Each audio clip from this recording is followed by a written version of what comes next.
Dog Chug, Roger and Ross. How's it going tonight? Oh, I'm just happy to be here. Got a big W. Super exciting. It's one way to get us excited about this team again. You're obviously talking about the Cavs win over that Israeli team, right? That was awesome. I was there. Oh, yeah, that was huge. It was you. Yeah. I just placed my bet on the over for the Cavs win total just because of that. Nice. Nice. Well done. All right. Well, Roger, how are you doing? Check in. Let's go. Man, I'm doing good, man. It was a rush to get here. We go right from baseball right into hoops. I'm at hoops, man. Jack's got some new LeBrons, and he's out there dunking already at 9. He think he can get the shoes, get them up there over the rim. So Glad I went to you, Roger. That's awesome. I'm teaching them the old box out and box and one. I'm trying to teach them how to work in the low post. Get some video of him dunking. I want to see that. And we do have a victory, so I think we got to bring on our victory speaker. Welcome back to the Dog Jug, Eddie. He's back. That only means one thing. I think we're tugging. Did the Browns win last week? They sure is. Can I say fuck or no? Is that too many? You just said it, so go ahead. I can say fuck. We sure as fuck did win that game. Yes. The Browns Did you think we were going to win that game? I did not think we were winning that going into that. I'll be honest. But I said earlier on Faithful Dogs podcast, I'll be on there for a little bit. It's just easier. I'll explain more later. But if I would have known the stat that I think someone shared here, Jacob or Casey or one of you guys, I don't know, someone shared the stat that Jim Schwartz was 8-1 against Kyle Shanahan. I probably would have bet on the Browns that night, but I was like, nope, I'm gonna play this safe. Every logistical thing I can think of favors the 49ers. That's okay. 2-3 isn't the worst. Okay, I can live with it. And then they do it. They win. There we go. That was awesome. Yeah, there you go. I love Lysandra. She's great. She's the best. All right. It's after their podcast, too. The squad pod. Another Browns victory. All right. Victory. 1, 2, 3. Let's go. Go Browns.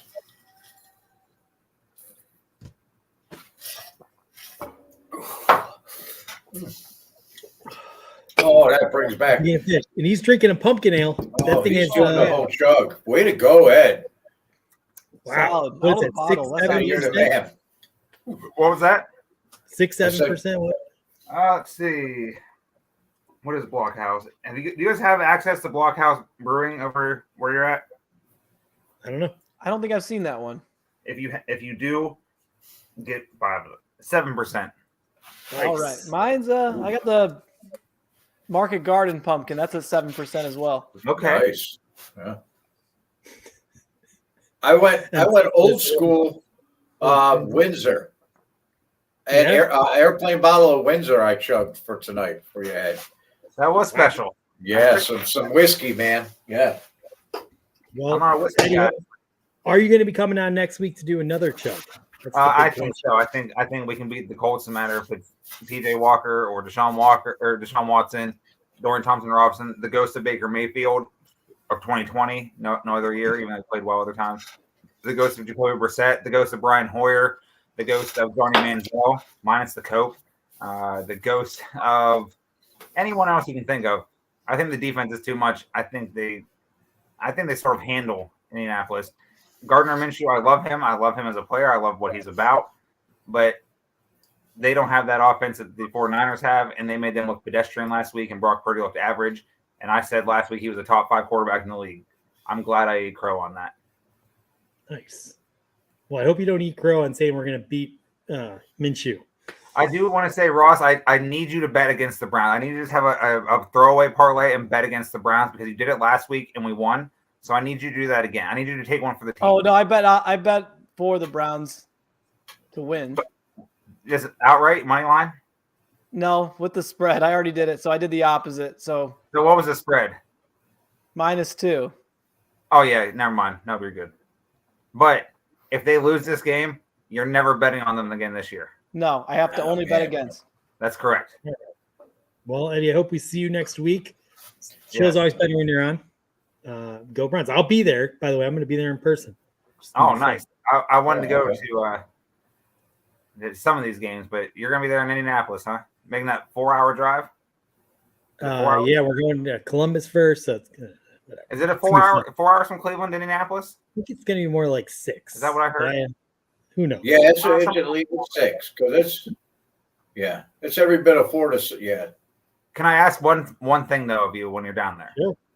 Whenever you're tailgating or doing whatever you're doing before the game, could you just do a pregame ceremonial chug and videotape and then just put it on Twitter? You got it. That was already in the works, but I'm going to do one special for you, Eddie. I need it to be not beer. All right. Ooh. But not 10 liquors. That's for when we get to 10 wins. All right. We're going 15 All right, too, though. I hope we see you again. Go Browns. Let's do it. Yes, go Browns. Love you Go guys. Browns. Hey, thank you. Go Browns. All right. Now let's bring on our feature guest of the week. Okay. Casey, welcome to the Dog Chug. Casey. Thanks for having me, gentlemen. I'm excited to be here. The new voice of the Barking Browns. Well done. Yeah, man. They put a ring on it. They made it official, and we consummated last night. I appreciate it because I don't have to hear Jacob and Nick talk as much anymore. So when I tune in, it's divided in thirds instead of halves. Yeah. And also when Jacob's internet goes wonky on us, me and Nick can kind of battle back and forth for a second until he unfreezes. So works out. Yeah, he's got that Athens, Ohio Wi-Fi. Yeah, something, man. That McDonald's Wi-Fi is failing him. All right. Well, we're going to get back to that. But first, we got to update all our viewers about what's going on in the sports world of Cleveland. So we're going to do the Dog Chug updates. Woo! All right. First? When asked about the defensive side of the ball, head coach Kevin Stefanski said, "We're playing sound defense, but there's room to improve." Hey, Kev, here's a tip. How about you slow down talking about how the defense has to get better when they're leading the league in almost every category and doing things we haven't seen in 50 years, and instead start talking about how your shitty offense has to figure it out fast because you will follow Woods out the door and get replaced by somebody competent. Lana's not going to like that one. All right. After winning the opener to the Cincinnati Bengals and looking like a possible juggernaut, the Browns reverted back to their old selves, losing to the Pittsburgh Steelers, then took care of business against the Titans, only to get their ass whooped as badly as ever against the Ravens. And then they took the Super Bowl darlings, the 49ers, by storm with an XFL quarterback. To say Dog Chug can't handle the bipolar disorder this team displays would be an understatement. But don't worry, because team doctors have identified the issue. In order to get the Browns ready to roll, he prescribed the Browns haloperidol, olanzapine, and Quanapin, and a whole bunch of other mood-stabilizing drugs, and he thought it'd be even funnier to listen to me try to butcher. He'll read anything on that teleprompter. I will read it.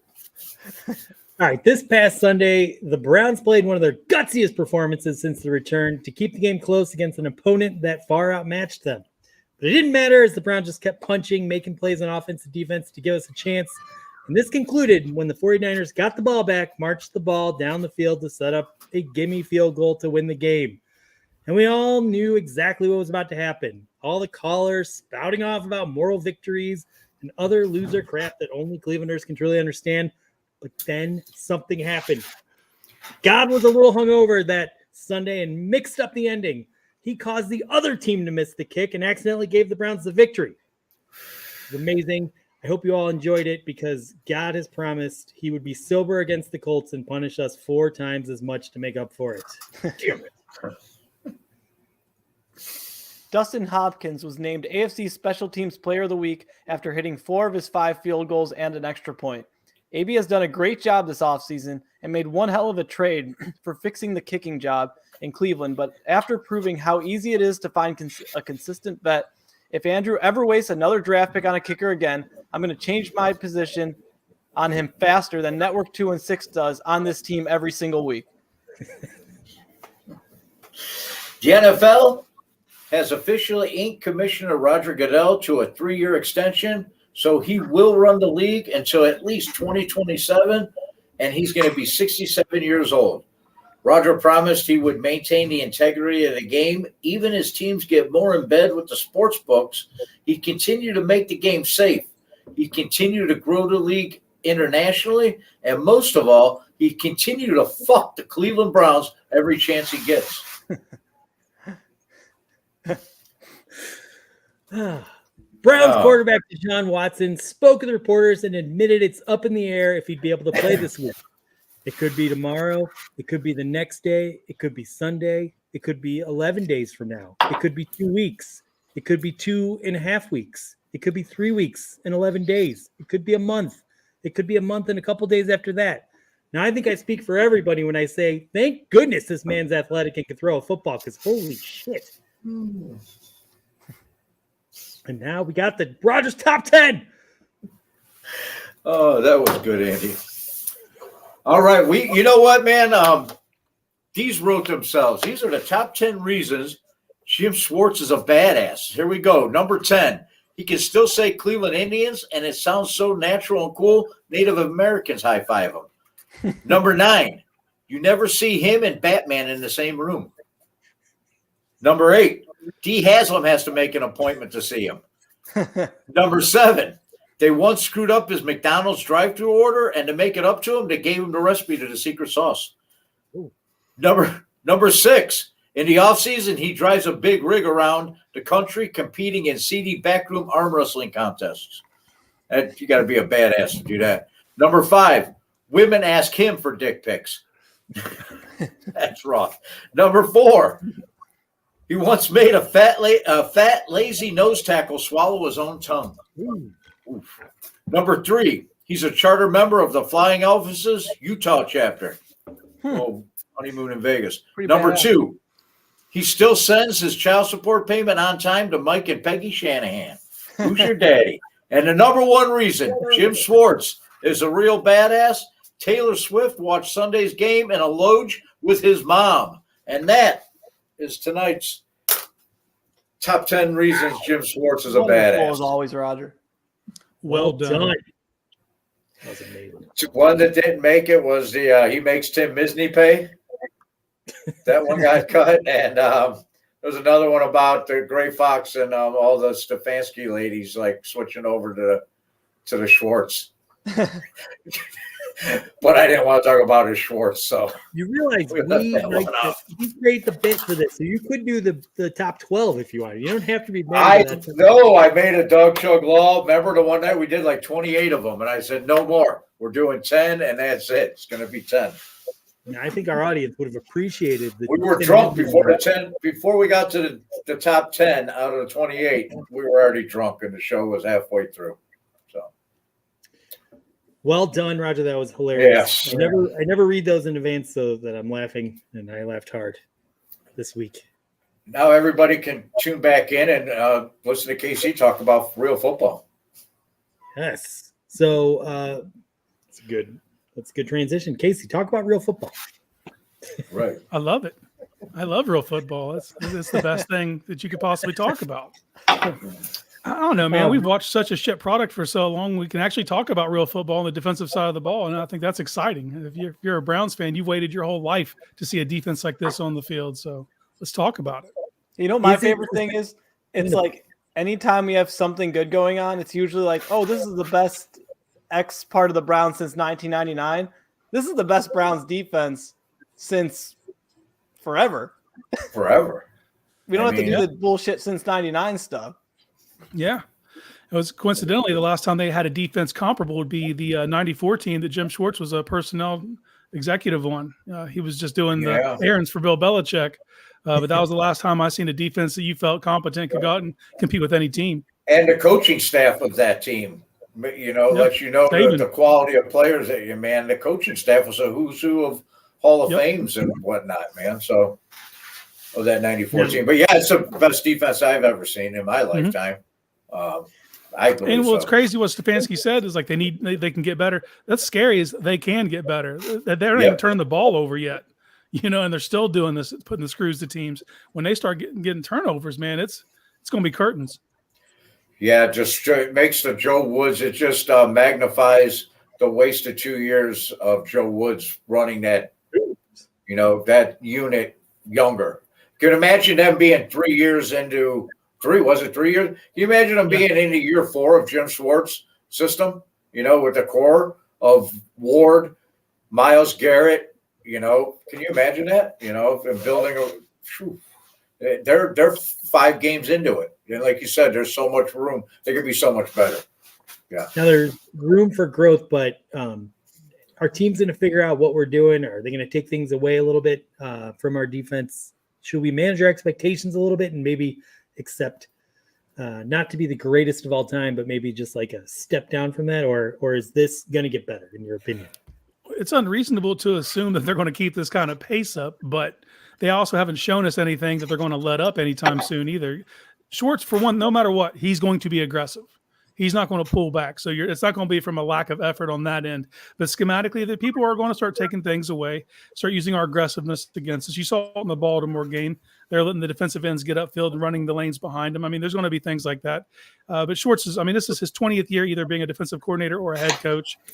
He's seen it, man. So if there will be a pivot, I'm confident that if they take something away, there'll be adjustments made. Nice. Well, I can't wait to see that. So you've just officially joined the Barking Browns. What do you bring to the table? I mean, I said it on last night's show, and I meant it, man. I plan to give them high quality, just top-notch dick and fart jokes and a little bit of football knowledge every now and again. I want to tell you, I'm a little – I applied for that position 3 times. So I'm a little don't worry, it's not personal between you, but don't, Yeah, then Nick Carnes DM'd his resume over to Dog Chug, and Andy's like, all right, that's my guy. More importantly, though, how do you follow in the footsteps of Ed and Columbus? That's a great question. That is a great question. I don't. That's how I do that. I don't. Did you guys see Ed just interviewed? I don't like to admit this, but I'm a big Brother fan, and Ed just interviewed like a pretty prominent member from about 10 years ago that was on 2 seasons of the show for like an hour and a half. The guy sat in his car and talked to Ed for an insane amount of time. I can't have a conversation with Ed for an hour and a half, but it was one-on-one. It's pretty amazing. Well, everyone juice. Yes. What else did I want to? Okay. So how do the Colts beat the Browns on Sunday? How do the Colts beat the Browns? Yes. Complacency. I know the Browns on paper, they should smoke them, but Gardner Minshew's a sneaky good backup quarterback, and it is what it is now that Anthony Richardson's officially taken season-ending surgery. Now he's the starter. They got to look at it that way. But complacency, man. This is the same Colts team that beat the Ravens the week before the Ravens handed us our ass. So we can't act like it can't happen. You know what I mean? Like it's on the table. But if the defense that took the field against the 49ers, if they keep that same attitude, put a good week of practice in, they take that to the field to Indy, T's and P's, man. I don't think that the Colts could beat us in that case. But complacency can get anyone, man. You start reading your press clippings, you go in, you can't just roll your helmets out. You got to bring that effort. If they bring that effort, I expect them to bring a dub home as well. Love it. Can't wait to watch it happen and be chugging for Eddie. Nice. What else do we got for Casey? Anyone else have any questions that they're dying to ask? We actually have someone knows what they're talking about and can do dick and fart jokes. There you go, Eric. That's what I'm talking about. That's the headliner. Don't bury the lead. Nothing? Roger? Anything? What's that? Mary kill F. No, never. All right. Well, then Roger Ross, Andy. Let's go right to Spit Sip Chug. This is you were excited to come on and do Spit Sip Chug, so let's do it. So I'm gonna make a statement. If you strongly agree, you're gonna chug. If you strongly disagree, you're gonna spit. And if you're somewhere in the middle, you're gonna Roger and sip. Roger, you are allowed to sip tonight. I'm gonna all right. All right. So we'll start with the first one. Roger, we're going to start with you. Since we're facing a less intimidating defense this week, the Browns should go back to DTR if Deshaun isn't able to go. No, I'm spitting on that. No, they should just let that kid. I mean, you know what, man? They're afraid to put him back on the practice squad or leave him vulnerable, to being signed. They're stuck with having 3 quarterbacks, on their 53. But you can't just throw him back out there. I think don't want to take Indy for granted or take them too light. You know what I mean? I think Browns fans were like almost looking past this game, and I think we should slow down on that. So, PJ Walker, my QB1. Got it. All right. Casey, we're going to go to you next. Sorry. So I got to make a statement? Or you're going to make a statement? The statement is, the Browns should go back to DTR for a quarterback, assuming Watson can't go. You can either chug on that or you can spit on that. Say that first part again, because I want to make sure I get this straight. Yeah. So sorry, if Deshaun can't play this week, the Browns should go to DTR since Indy doesn't have quite the same defense that San Fran had, or maybe it made sense to go with the more experienced quarterback. There it is. No, man, no, dude, that can't be it. You cannot replace Walker, Ohio Ranger. He's our guy. He's QB1 until further notice. I like DTR's long-term availability to be the backup, but he has to grow and he has to learn. It's Walker's job right now. Nice. Russ. All right. I'm going to spit. Obviously, they knew DTR wasn't ready because they wouldn't have brought up a practice squad quarterback. And he won the game against the best team in the league, even throwing 2 interceptions. I doubt he throws 2 interceptions again with another week as, I guess, with first-team reps. Until he shows a glaring problem, which might be his interceptions. But he got the W. That's all we ask for from a backup. Wins are a backup quarterback stat. I don't know if people say wins are a quarterback stat or not, but they are a backup quarterback stat. You ignore everything else. I don't care about passing yards, rushing yards. You did something right if you won and you're the backup. Like, that's all you need. And the fact that we stole a W against the 49ers with him says, yeah, you give him another shot. There's no reason not to. And I'm on team trust the coaching staff right now with Roger. I know Roger's on the agenda. Apparently there's still an agenda from when everyone was pissed off a week ago.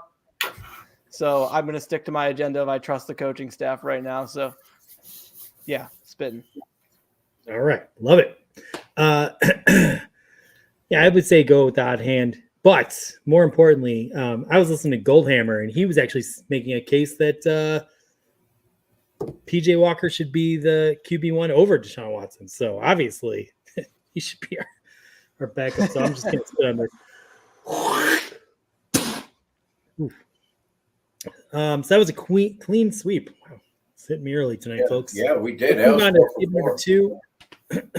And see, Casey, we're going to start with you on this one. With less than 2 weeks to go before the trade deadline, the Browns have to make a move.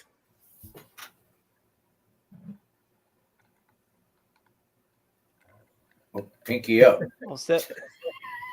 Is that milk? That's classic. It's a strong word, man. A lot of things can happen in the final 2 weeks that could dictate this. But as they stand right now, they don't have to do anything. The move to put Michael Dunn on IR kind of leaves them thin on the offensive line as far as depth goes, assuming Joel comes back. If there's a move to be made, I assume it's on the offensive line. And if how the final 2 weeks play out determines whether they must go get someone for that position. Yeah. All right. Well said, Ross. Oh, man. This is tough. So it's like, I don't want to be Roger, but I respect Casey's opinion a lot, so I'm going to sip. That's it.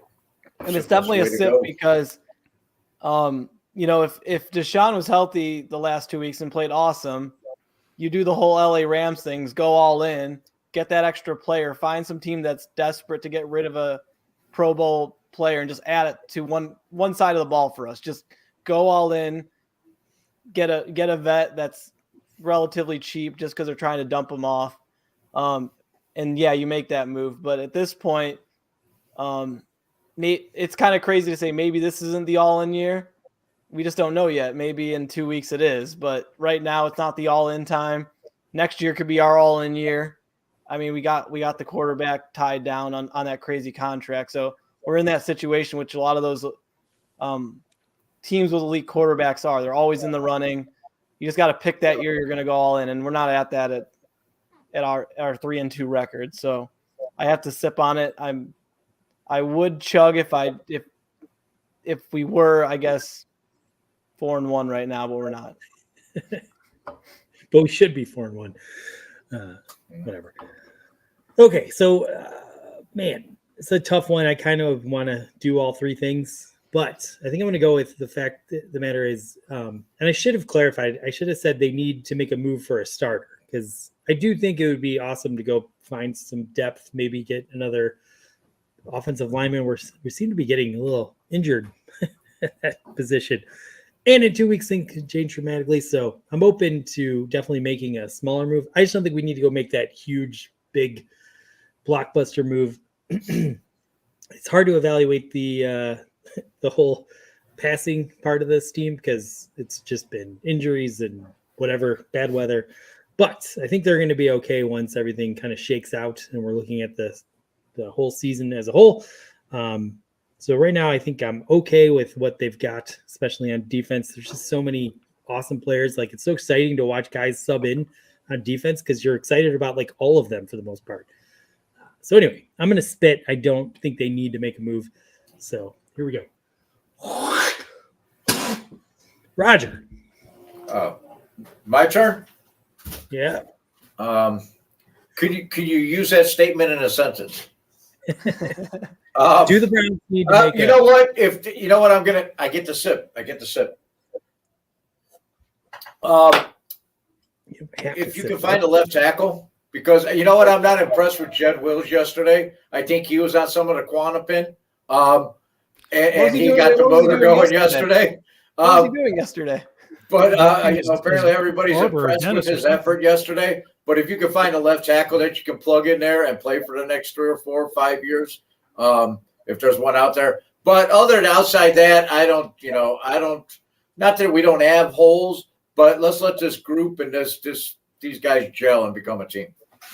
Yeah. And sorry, Roger has been sleeping since an hour after the game. So for him, Sunday was yesterday. Yeah. What?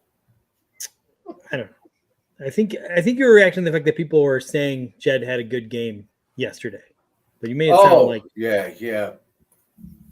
Anyway, I hear what you're saying. Yesterday, Sunday, what's the difference? They all run together. Yeah, exactly. We're gonna move on to statement number 3. If a team offered the Cleveland Browns a 4th round pick to trade for Donovan Peoples-Jones, we should take it. I'm gonna spit on it. Because like we found out with quarterback, you're one injury away from needing a backup, and DPJ knows our system. He's a big target. He hasn't had that monster game this year yet, but you do need the depth. He's so cheap to have at depth right now. Like, what are you going to do instead? You're going to have to trade for someone if you do get rid of him and you got a 4th round pick, great. But I don't know. I just think free agency is Andrew Berry's specialty right now.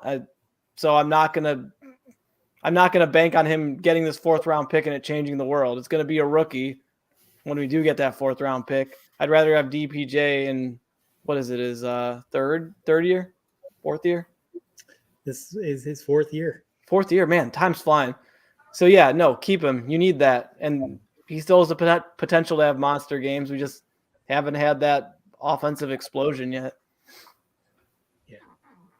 I think I'm going to agree with Ross on this one. And again, I think it's hard to evaluate the wide receivers because it's just been such a state of disarray at that position. Assuming we get Watson back soon, I think there is a big chance our wide receivers can improve, and you'll see a couple nice games from DPJ. And like Ross said, we need all hands on deck. I love draft picks. I love draft picks way too much, but I'm going to spit on this one. Roger. I'm spitting. First of all, DPJ, when you look at DPJ, you got to look at his loyalty. That kid could have went to a lot of different schools, but he went and he stayed and he played at home. He stayed and he played at home. Then he was drafted was he drafted in the 5th round? You got to look at value. When are they going to get a 6th round? He's in the 6th round. I don't think DPJ production is DPJ's fault this year. I think once Watson does get back there and start playing, he's going to find that he can rely on DPJ. And I think as a fan base, we have this we just love draft picks, man. The fans of good teams don't give a shit about draft picks in the draft because their team is good and they pick 29, 30, 28, 31.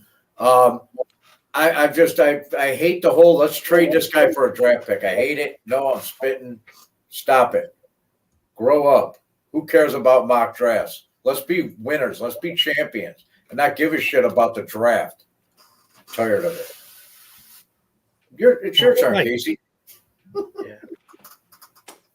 Well, there he goes. Clean sweep again. Here's where I'm at. The last game that we've seen Watson play was his best game of the season. In that version right there, DPJ was targeted 4 times. He had 3 catches for 49 yards. That's what I need from you. I don't need the world, but that's exactly what it is. He gives you a skill set you don't have already developed. I get that Cedric Tillman was pretty much drafted to be his replacement, but he's not there yet. And I think you need DPJ later this season. Now, the 4th round pick would be an upgrade because you got him for a 6, so you'd be trading up in that respect. But that 4th round pick doesn't help you this year, and I think you need him this year. All right. Love it. Yeah. All right. I think we've asked this one before, but we now have 30% of the season in the books. So based on everything you've seen, the Browns will win the AFC North. Good Lord. Yeah, I'm chugging on this one. I've spit all 3 times, but I'm chugging on this one because all 4 teams seem pretty flawed. I think the Browns have like the easiest path to get things back on track once our offense picks up, and the defense, we can sort of just ride it out. Plus our schedule, we easily have the easiest schedule out of the 4 teams. I mean, Steelers are close, but I have no faith in their ability to continue putting up enough points. Eventually they're going to fall off the cliff, I think. So I'm going Browns to win the division, and I'm chugging on this. So Roger. I'm chugging.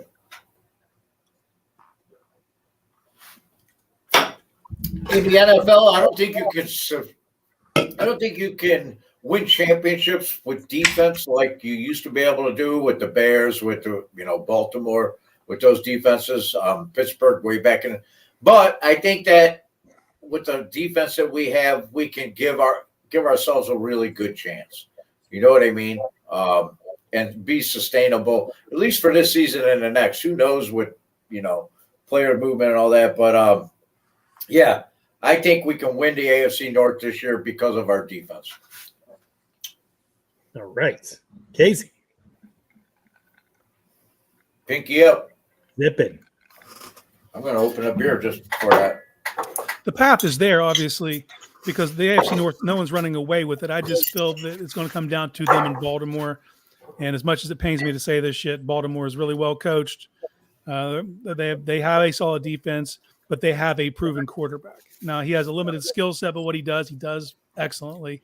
Very well. And until I see that out of Watson, where I feel like he could have the ball with 2 minutes to go in his hands and the other team's just in trouble, I'm probably going to default to them. I do think that the Browns are an 11-win team and do make the playoffs. And if 11 is good enough to win the AFC North, so be it. I just don't know if it will be. All right. All right. I'm going to spit on this. But we are going to make the playoffs. All right. So last week, as everybody knows, I bet against the Browns and they pulled off the miracle win. So I think I'm doing the same reverse psychology here and saying they won't win the division. And I'm going to send those negative vibes their way. They can use this as bulletin board material because I know Myles Garrett watches the Dog Chug.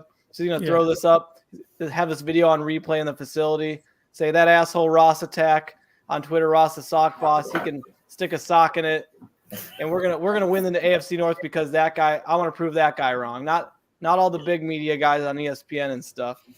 But like Corey said, I think the Ravens have a better record than us. They beat us. We lost to the Steelers.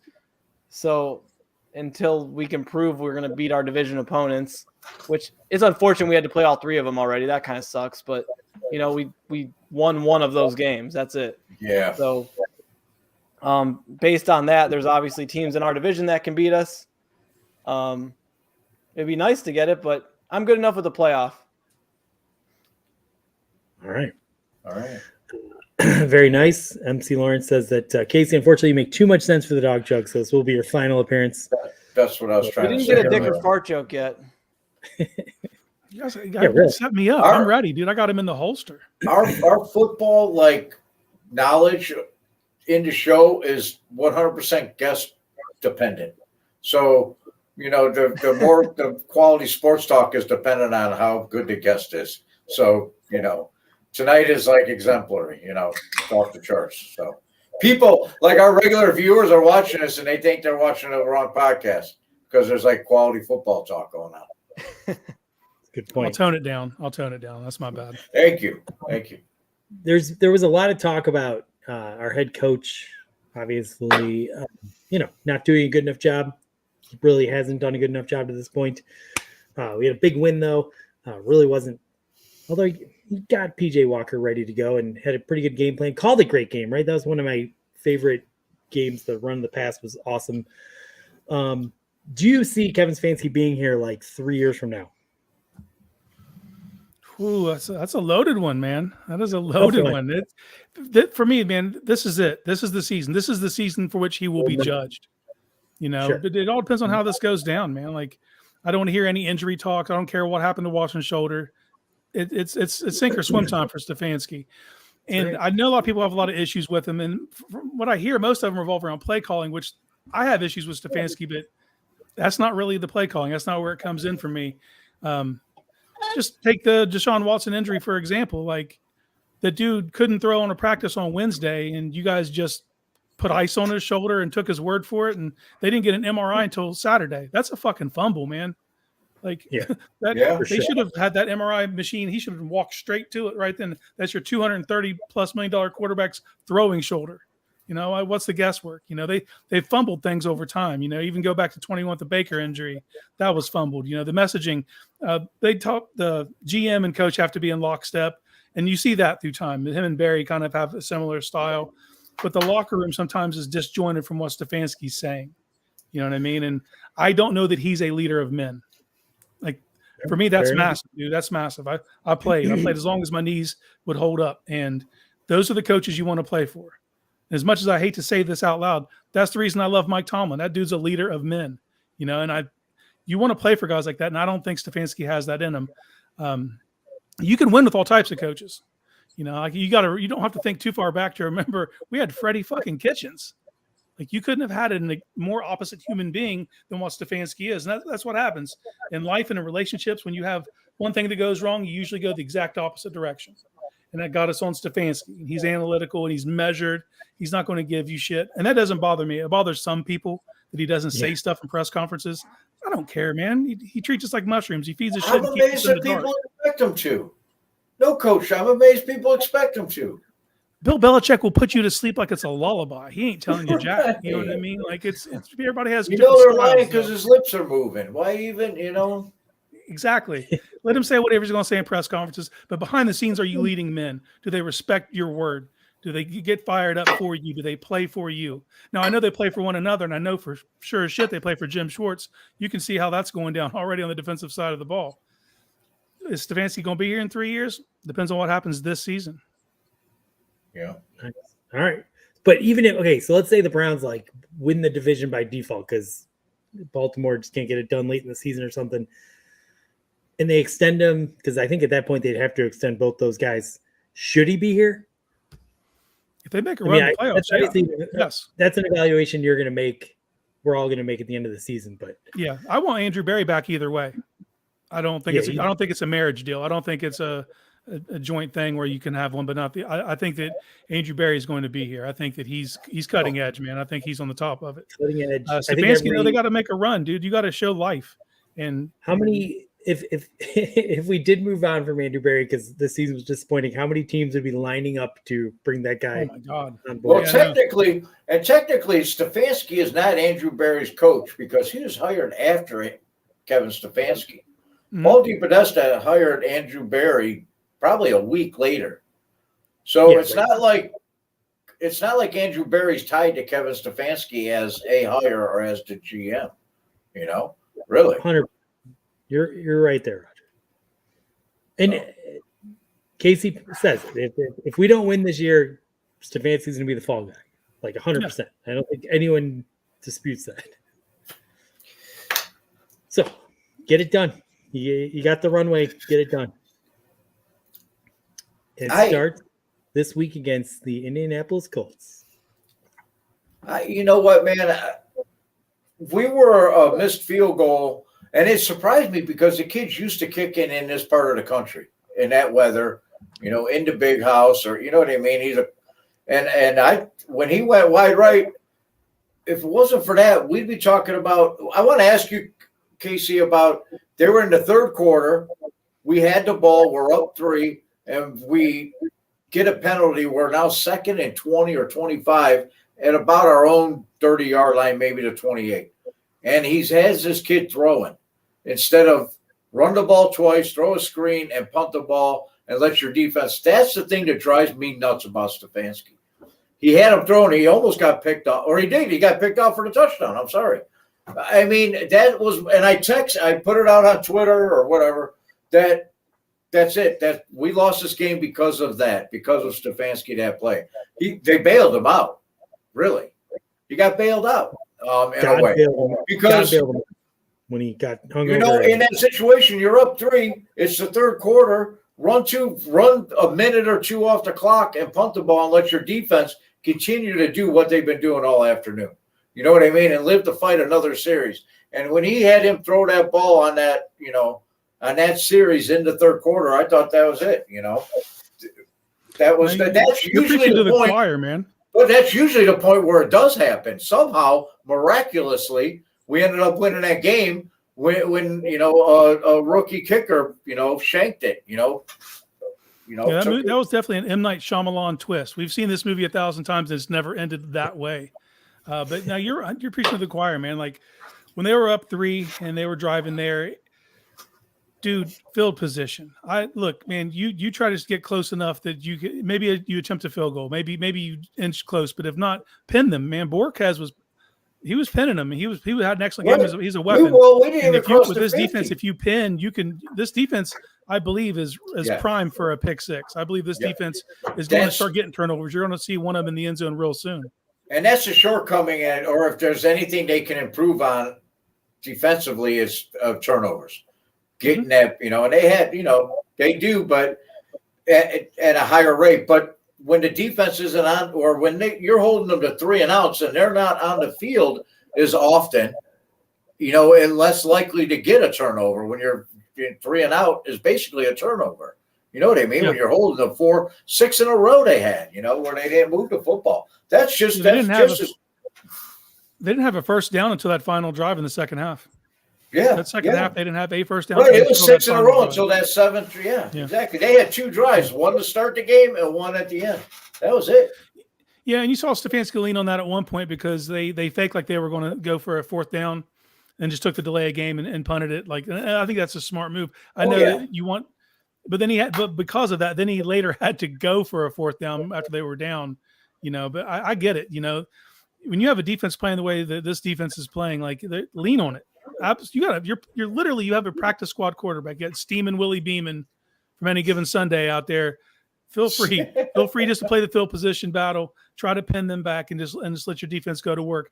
Because if you think about 38 of the 77 points that have been scored on the defense this year has come off turnover.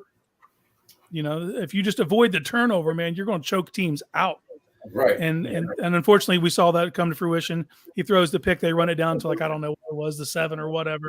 And then suddenly they're in the end zone. They didn't earn that shit on the defense.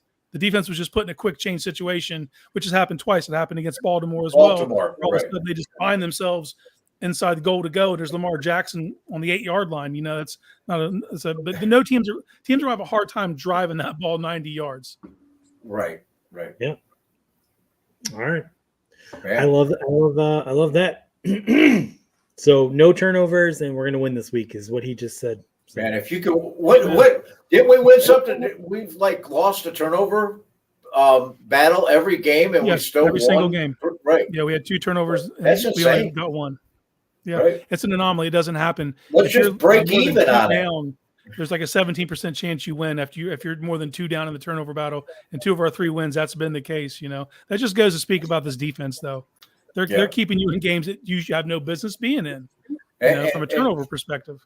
Right now with Koromoa and Delpit, those two we're in lead at every level, Yes, at the line with Ward and then with Koromoa and now with Delpit, because you didn't hear their tight end's name one time. You didn't hear Kittle's name all day. And that was Grant Delpit, like all over him. Draped all over him. Put him in a blender. He had 1 catch for 1 yard. Yep. Thoughts and prayers of fantasy owners, man. He took him right out of it. Can you imagine the Pro Bowlers we should turn in on defense this year? It's gonna be it should be a big number. But hell yeah. That was a lot of fun to be at that game. I can't even describe. It's great. And I was we got rained on every 5 minutes, but it didn't even matter. It was a blast. You didn't even feel the rain. I did feel the rain. Felt the energy. There were some times I was listening to the crowd and I couldn't even, my buddies that I was with, it was hard to talk to each other if it was when people were going crazy before, 3rd down or something like that. It was very high energy. Well done, Browns fans. More of that, please. Well, let's get to our final segment of the night. Let's go to the greatest pool. I have some good news. The first 4 weeks of this, we had 10 people winning on average every week, which the prize pool gets split between all the winners. The last 2 weeks in a row now, we haven't had a single winner. So we're going for a triple prize pool here. Oh, my goodness. Dang. So last week, Weston, my son, got the pick right. He has not picked yet. He's going to pick tomorrow. Our guest picked correctly with the Bengals, and Roger, you got it right. But me and Ross kept us from winning. I guess. I've only the Browns. That's what happens. I'm 5-1 or whatever. I've only had 1 off week. Yeah, that was my second loss of the year. I was 4-2 now. Let's try and go 5-0 this week. Right. Let's get a big payday. I don't have Weston's pick yet, so we'll get that later. But Casey, we'll start with you. Do you have a NFL or NCAA game? I have the spreads with spreads.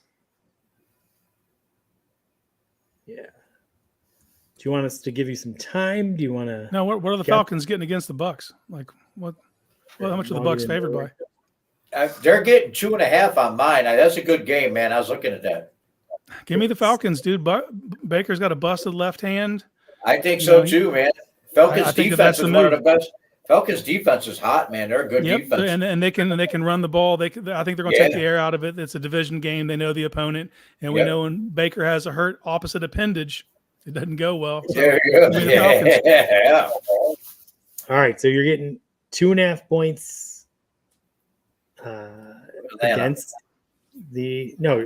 Atlanta's getting 2.5 against Tampa. In Tampa, right? In Tampa. All right. Roger, we'll go to you next. You know what? I'm taking the 3 with the Lions. I'm rolling with my Lions, man. My Detroit Lions over Baltimore. I'm taking the 3. And it's in Baltimore. But my Lions are hot, man. All right. Lions it is against the Ravens. Ross, what do you got for us? Give me the Jacksonville Jaguars. I got +1.5 against the Saints, but I don't know what yours is showing. Okay. They are getting Jacksonville's getting 2.5. I like Jacksonville with 2.5. So we've actually taken. They will suck until they get a new coach. So all 3 of our teams are getting 2.5 points thus far. I'm going to go college. I'm going to take Ross's Cincinnati Bearcats. They're playing Baylor. Feel pretty good. There's a 50-50 chance I'm going to that game on Saturday. Ooh. All right, well, make sure I'm going to a wedding, and my wife's in the wedding. So while she's doing all the pre-wedding bullshit, I have a shot at going to the game. Nice, man. I got my Cincinnati Bearcat shirt on right now. Look at that. There you go. That is elite veteran planning right there, Ross. Find a niche, find it out, and boom, roll to the game. I love it. Them strolling on into the wedding. You go get your hair done and the makeup. Here's to go enjoy yourself, and boom, you're out the back door at the ball game. I love it. All right. Okay. Well, we got 4 of our 5. We'll get Weston's pick tomorrow, and if we win, I think it should be like $4,500 that the 4 of us will be splitting or something. It's going to be Holy like a lot of smokes. money. Oh, you don't got to share Assuming- that with me. I'll buy you dinner. Oh no, you're getting a quarter. I'm buying Dog Chug shirts we can give away because Jacob Roach and Nick Carnes are cheap pricks that won't forge for them. So This is a Cleveland pool, and it's pretty rare when nobody wins. Nobody won last week, but the moderator said like 70% of the teams pick San Francisco plus minus 4.5. I think was the line. Yours had it at like 3 or something. 3.5.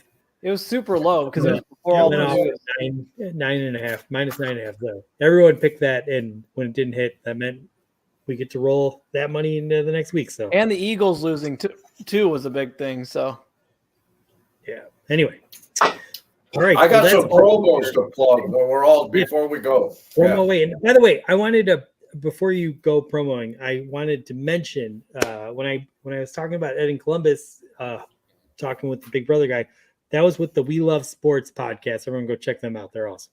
Oh, okay, yeah. Always plug Ed. If I'm You ready for mine?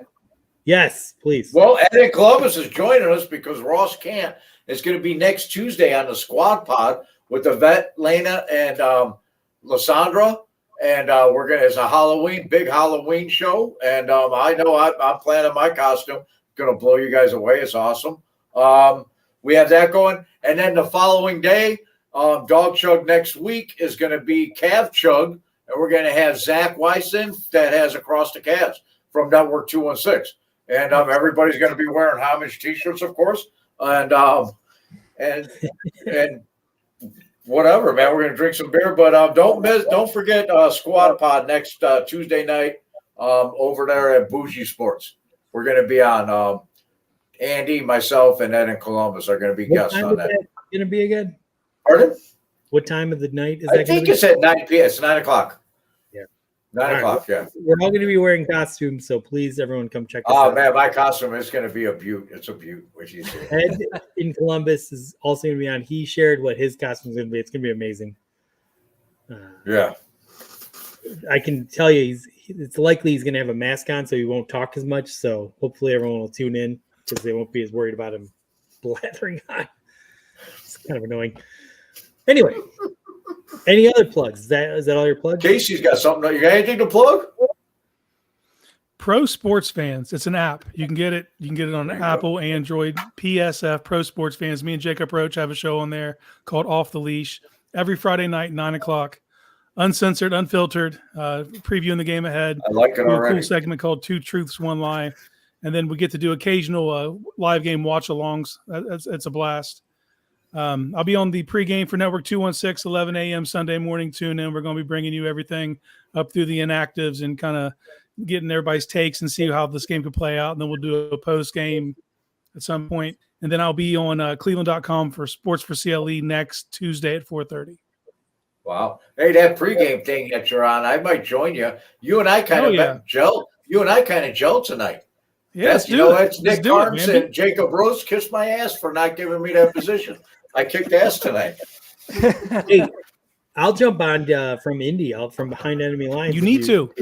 Yeah. You need to. You need to do that chug that Eddie was calling for. Get it on air. I mean, listen, last time I went with these friends of mine, we went to Minneapolis about 2 years ago. I did many a chug. Oh my God. My wife made me go sleep at my parents' house because of COVID concerns. So I'm like, oh my God, this is great. After I get back from vacation, I'll have like 3 days to play video Another games. vacation. Yes, sir. Yeah, it'll be awesome. I was so hungover, I literally just laid in bed for like the first 2 days straight. Do you remember how awesome the stadium was? I've heard nothing but great things about that stadium in Minnesota, but do you remember it? Yes, it was great. We were around some very annoying fans. Although this was cool, and when I was going to the bathroom, someone's like, "You're the dude that chugs beers." And he ended up buying me a beer with him, and we chugged it. It was awesome. Did you have to chug it? Yeah, that was my question. I mean, like he asked if I buy you a beer, will you chug it? I'm like, fuck yes, let's go. To be spotted in another city is pretty awesome, I gotta say.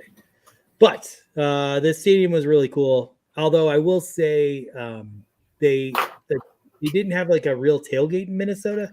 They just had like a team tailgate around the stadium. And it was like $12 beers and $9 nachos. It was kind of tailgating. I mean, there was cool bands and there was like tons of activity to do, but I couldn't do that, 8 times a year every year. Like it just felt like way too corporatized, man. I don't like it. Exactly. Yeah. So I hope the Browns are going to move in that direction, although I fear that is what they're going to end up doing. Anyway. Very cool stadium, though.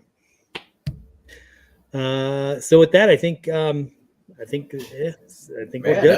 That's a wrap, man. At 10:59, look at that time. So, Casey, thank you so much for coming on. It's a blast. It was awesome to meet you, man. Yeah, we see you in the chat. I've been admiring from afar for years, and now that I'm part of 216, anytime you guys want me on, I'm here, brother. Man, yeah, that's good to know. Always an open invitation. Yeah, because you can talk Browns football better than any of these other idiots we have on. But congratulations on the post with Barking Browns. That's awesome. Yeah, man, that's where we all met. That's where it all started for Dog Chug. So we may bust our chops, but we love Barking Browns, man. That's home, man. Yeah. Well, I'll be busting their balls on set, so it'll continue there. I promise you. All right, man. Awesome.